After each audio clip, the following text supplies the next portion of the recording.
تعبت.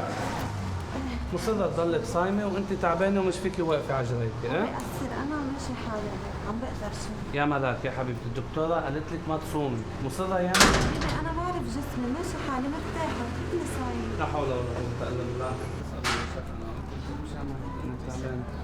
السلام عليكم وعليكم مولانا. السلام ورحمة الله. أهلا وسهلا بجانا ربيع. أهلا وسهلا. كيفك؟ بصحتك إن شاء الله بخير. مولانا جيت والله جابك. سؤال. تفضل. ملاك مصرة تضلها صايمة مع انه في تعب ومشقة عليها ومش عم تقتنع. ايه مولانا ما بيأثر بتحمل شوي بس مهم صوم انا قلت. إذا موضوع التعب ومشقة وهي حابة تتحمل التعب والمشقة وحابة تصوم ولو كانت حامل فخليها تصوم يا ربيع. يعني مرتك مؤمنة قولوا بالسلامة إن شاء الله، إذا حابة تتحمل شوية تعب ومشقة ليش لا؟ خليها تصوم. بس شيخ الموضوع منه بس تعب ومشقة، الدكتورة قالت لها ما تصومي لأنه ممكن يكون في ضرر عليك. لا هون في حكي تاني يا ملك.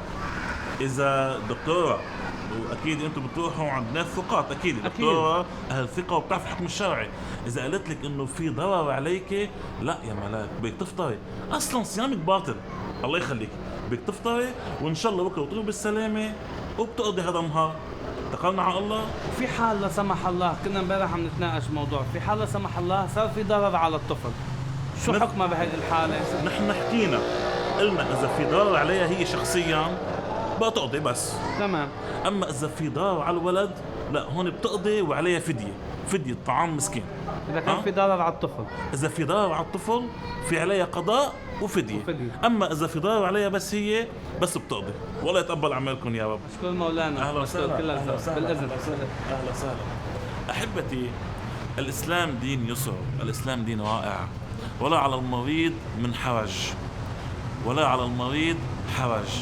فكما أن تكليف الإنسان هو الصيام، فإن تكليف المريض الذي فيه ضرر من الصيام هو الإفطار. هذا تكليف وهذا تكليف. تقبل منا ومنكم رمضان كريم.